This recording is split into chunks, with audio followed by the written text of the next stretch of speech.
ये तस्वीर देख सकते हैं आप, डॉक्टर्स की है और डॉक्टर्स यहां पर आज खुश हैं क्योंकि उनकी मांगे मान ली गई हैं। 2 से 3 दिन पहले एक हड़ताल की गई थी जिसमें डॉक्टर्स हड़ताल पर चले गए थे। हालांकि इमरजेंसी सर्विस जो थी वो चालू थी, लेकिन ओपीडी की सेवाएं बंद कर दी गई थी। बहुत सारी मांगे हैं, 3 प्रमुख मांगे हैं जिसको लेकर तकरीबन 2 साल से लगातार जो डॉक्टर्स हैं वो बीच बीच में हड़ताल पर चले जाते हैं। पहली मांग ये है कि स्पेशल एक कैडर बनाया जाए, जो स्पेशल डॉक्टर्स होते हैं उनका एक कैडर बनना चाहिए। साथ ही साथ एसएमओ की डायरेक्ट भर्ती नहीं होनी चाहिए। और तीसरा ये कि जो सर्विस में डॉक्टर हैं अगर वो पीजी करना चाहते हैं तो उन्हें कुछ तकरीबन 40% तक इंसेंटिव दिया जाना चाहिए। हमारे साथ तमाम डॉक्टर्स मौजूद हैं, साथ ही साथ नागरिक अस्पताल के पीएमओ मौजूद हैं। उनसे भी जानेंगे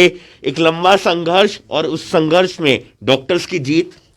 हम बहुत खुश हैं कि सरकार ने हमारी ये बहुत लंबित मांगे जो हैं तीनों, इसके ऊपर उन्होंने पॉजिटिव एटीट्यूड दिखाते हुए हमें कल सभी डिस्ट्रिक्ट प्रेसिडेंट जो थे स्टेट के उनको बुलाया गया और स्टेट के हमारे एग्जीक्यूटिव्स हैं उनके साथ एसीएस हेल्थ जो एसीएस होम भी हैं उन्होंने मीटिंग की हमारी डीजी साहब की प्रेजेंस में, और सीएम साहब ने वीसी के द्वारा वो मीटिंग ज्वाइन की।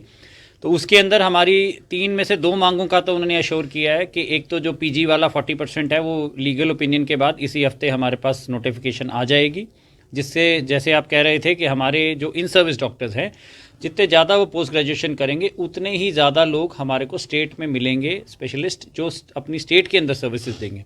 आज के दिन में अगर कोई डायरेक्ट ग्रेजुएट पीजी करता है तो उसके ऊपर कोई बंदिश नहीं है कि वो स्टेट में सर्व करे।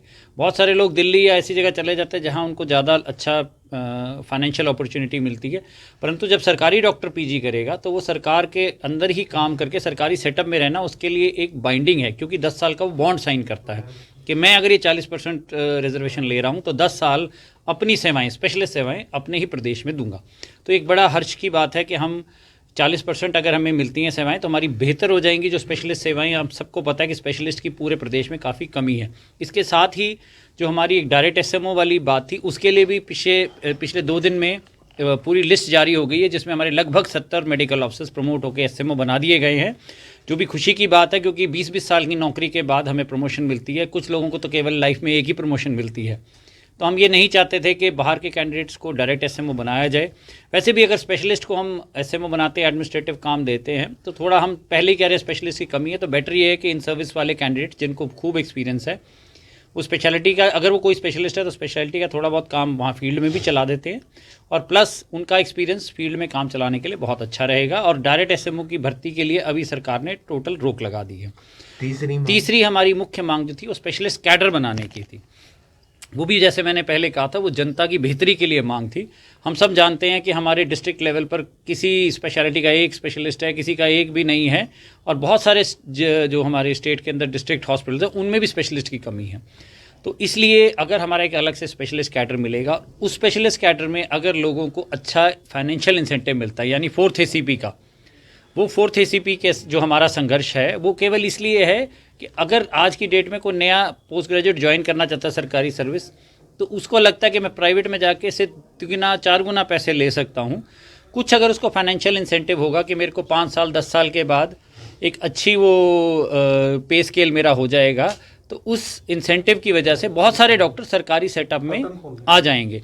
तो इसलिए जो हमारी ये 4th मांग थी, इसके लिए 3rd मांग थी, इसके लिए 4th ACP के लिए ACS हेल्थ जो है उन्होंने खुद एश्योर किया है कि जैसे ही ACS फाइनेंस स्वस्थ होते हैं, उनको कोविड हुआ है, तो वो स्वयं उस मीटिंग में बैठेंगे, साथ में हमारी एसोसिएशन भी बैठेगी, और जो हमारे को बेस्ट पे स्केल है, जैसे HM साहब ने कहा था कि आपको ऐसे पे स्केल देंगे कि पूरे इंडिया के लिए सबसे अच्छे स्केल होंगे। मैं चाहता हूं कि डॉक्टर अच्छी तरह पेड हों और सरकारी नौकरी कंटिन्यू करें। देखिए, बहुत सारी बातें थी और कुछ बातों पर सरकार की तरफ से जो है एक आश्वासन तमाम डॉक्टर्स को दे दिया गया है, लेकिन एक बात यह भी है कि हम अक्सर देखते हैं कि जो सर्विस होती है तकरीबन 58 से 60 साल की जो सर्विस होती है उसमें पहले ही डॉक्टर वीआरएस ले जाते हैं, क्योंकि उन्हें लगता है कि प्राइवेट अगर प्रैक्टिस करेंगे तो उसमें उन्हें ज्यादा मुनाफा हो सकता है। हमारे साथ और डॉक्टर भी मौजूद हैं, क्या कुछ कहना चाहेंगे? राहत है, वरना आज तो आप भी परेशान होते और पब्लिक भी परेशान राहत होती है। बिल्कुल मकर संक्रांति का दिन है, हम सरकार द्वारा उठाए गए कदमों का स्वागत करते हैं। रात हमारी मीटिंग काफ़ी देर तक चली है विधानसभा में। एसीएस होम और एसीएस हेल्थ उस मीटिंग में रहे। उनके द्वारा जो हमारे को आश्वासन दिया गया है हम उसका पूर्ण रूप से समर्थन करते हैं और हम आशा करते हैं भी जो उन्होंने आश्वासन दिया है, मुख्यमंत्री जी से भी फ़ोन पे बात हुई है, उन्होंने भी जो हमारे को बताया है भी हम आपकी मांगों पे गंभीरता से विचार कर रहे हैं। हम चाहते हैं ये मांगें कागज़ पे उतरें और उसको जल्दी से जल्दी प्रदेश में लागू कर दिया जाए। और पब्लिक को देखते हुए, जनहित को देखते हुए हमने अपनी स्ट्राइक वापस लेने का फैसला किया है। क्या कुछ कहना चाहेंगे? क्या लगता है सरकार कब तक आपकी मांगों को अमल में ला देगी?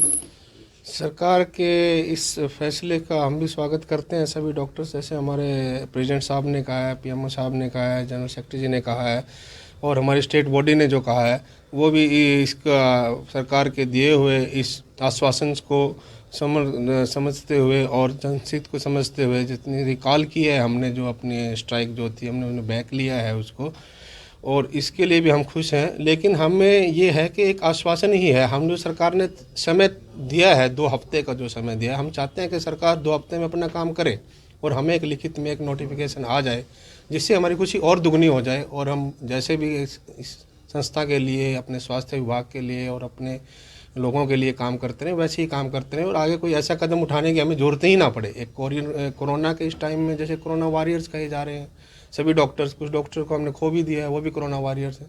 तो हम ऐसा नहीं चाहते कि हम भी, पब्लिक भी ऐसा हो। सरकार से हम चाहें कि वो अपने निर्धारित समय में अपना कार्य पूरा करके हमें एक ये तोहफा और दे जिससे हमें डॉक्टर्स को और खुशी मिले। बस यही आश्वासन हम सरकार से चाहते हैं। लोहड़ी के शुभ अवसर पर ये मांगे मान ली गई हैं, खुश है। अब उम्मीद है कि जिन जिन मांगों पर कई बार खड़े हो जाते थे एकजुट होकर, उन पर अब नहीं खड़ा होना पड़ेगा। देखिए, बिल्कुल एक हर्ष का विषय है और मकर संक्रांति की शाम को जो मीटिंग हुई काफ़ी पॉजिटिव रही और एक हमें काफ़ी जो है स्ट्रॉन्ग आश्वासन मुख्यमंत्री जी ने वीडियो कॉलिंग करके दिया और एसीएस होम और एसीएस हेल्थ भी पूरी तरह से हमारी मांगों के समर्थन में दिखे और उन्होंने कहा कि कम से कम वक्त लेकर वो हमारी सारी डिमांड्स को पूरा करेंगे। और ये जो है HCMS एसोसिएशन की जीत कहूँगा, उनकी यूनिटी की जीत है। और कोई भी डिमांड देखिए, आगे भी डिमांड हो सकती हैं, अलग अलग तरह की डिमांड वक्त के हिसाब से हो सकती हैं और जो एकजुटता HCMS के सदस्यों ने दिखाई है वो आगे भी दिखाएंगे। लेकिन एक बात तय है कि जो हमारा जो ध्येय है, मेन ध्येय जो मरीजों की सेवा का है और उसके लिए हम हमेशा तत्पर हैं और तत्पर रहेंगे। पीयूष शर्मा जी हमारे साथ हैं, पीएमओ है नागरिक अस्पताल के। सर, किस तरीके से देखते हैं? परेशानी तो बढ़ने वाली थी लेकिन वक्त रहते तमाम मांगों को मान लिया गया। अब मुझे ये कहते हुए बड़ा हर्ष हो रहा है कि डॉक्टरों और सरकार के बीच की जो बातचीत थी वो सफल रही है और सरकार के आश्वासन को देखते हुए डॉक्टरों की जो एसोसिएशन थी उन्होंने अपने स्ट्राइक को स्ट्राइक करने का जो काल दी हुई थी उसको वापस ले लिया है। ये मैं निजी तौर पर ये महसूस करता हूँ कि जो हम डॉक्टर हैं, स्पेशलिस्ट डॉक्टर्स हैं और जो बाकी अन्य डॉक्टर हैं, उनको पे स्केल, उनके वर्कलोड को देखते हुए काफ़ी कम है। इसके अलावा उन्हें कोई अन्य सुविधा कोई नहीं मिलती। इन सुविधाओं को और फाइनेंशियल जो लॉसेस है इनको देखते हुए जो नए डॉक्टर हैं वो सरकारी सेवाओं के लिए आगे नहीं आ रहे हैं, बल्कि वो मजबूरी में ही सरकारी सेवाएं ज्वाइन कर रहे हैं। अगर हम डॉक्टर्स को अच्छा स्किल देते हैं, अच्छी फैसिलिटीज़ देते हैं, तो उससे नए डॉक्टर्स जो भी हैं वो सरकारी सेवाओं में आने के लिए आकर्षित होंगे और इससे पब्लिक की जो सेवा है वो ज़्यादा अच्छी तरह से की जा सकेगी। तो मुझे बड़ी खुशी है कि डॉक्टरों ने निर्णय लिया सरकार के आश्वासन पर। अपनी जो इनकी पुरानी मांगे थी, सरकार ने इनको माने जाने का आश्वासन दिया है और इन्होंने जनहित में देखते हुए, कोरोना का टाइम है, जैसे सबको पता है कि जब भी इमरजेंसी होती है हमारे सभी डॉक्टर अपने जी जान से जुटते हैं और अपनी सेवाएं देते हैं। कोरोना के 2 साल में ऐसे कोई भी ऐसा वर्ग नहीं है जिसने इतनी सेवा की हो, जिन्होंने हमारे डॉक्टर्स ने ना केवल अपने आप को खतरे में डाला। तो एक राहत की बात है। स्पेशल कैडर बनेगा तो फिर उनका पे स्केल भी बढ़ेगा। स्पेशलिस्ट कैडर बनाने का हमारा एक जो बेसिकली बाहर प्राइवेट में जा रहे हैं हमारे स्पेशलिस्ट, उनको जब तक हम कोई अट्रैक्शन नहीं देंगे कि भाई आप 10 साल 15 साल, ये जो स्पेशलिस्ट कैडर को भी मिलेगा। हमारा प्रपोजल भी 13 साल बाद 4th ACP का है, ऐसा नहीं कि एंट्री पे ही है। हम चाहते हैं कि 13 साल तक वो सर्विस दे, फिर जाके उनको वो इंसेंटिव मिले। उससे फिर वो जो 13 साल तक सरकारी नौकरी करता है वो कम से कम 20-25 साल सरकार की सेवा जरूर करेगा। इस वीडियो को आप ज्यादा से ज्यादा शेयर कीजिए। थोड़े दिन पहले हड़ताल जरूर हुई थी और ये हड़ताल आज होनी थी, अनिश्चितकालीन तक होनी थी, और लेकिन उससे पहले मीटिंग होती है तमाम डॉक्टर्स एसोसिएशन की और साथ ही साथ हरियाणा सरकार की। उसमें तमाम बड़े अधिकारी भी मौजूद रहते हैं और वक्त रहते तमाम मांगों का एक आश्वासन जरूर दे दिया गया है डॉक्टर्स को, और उम्मीद करते हैं कि आने वाले दिनों में जल्द से जल्द लिखित तौर पर भी वो मांगे मान ली जाएंगी, चाहे वो पीजी के लिए तकरीबन 40% का इंसेंटिव देना हो या इसके अलावा डायरेक्ट बाहर से किसी को लाकर एसएमओ भर्ती ना करना हो। ये तमाम मांगे जो हैं वो डॉक्टर्स की तरफ से की जा रही थी। इस वीडियो को आप ज्यादा से ज्यादा शेयर कीजिए और बाकी तमाम खबरों के लिए आप जुड़े रहिए करनाल ब्रेकिंग न्यूज के साथ। नमस्कार।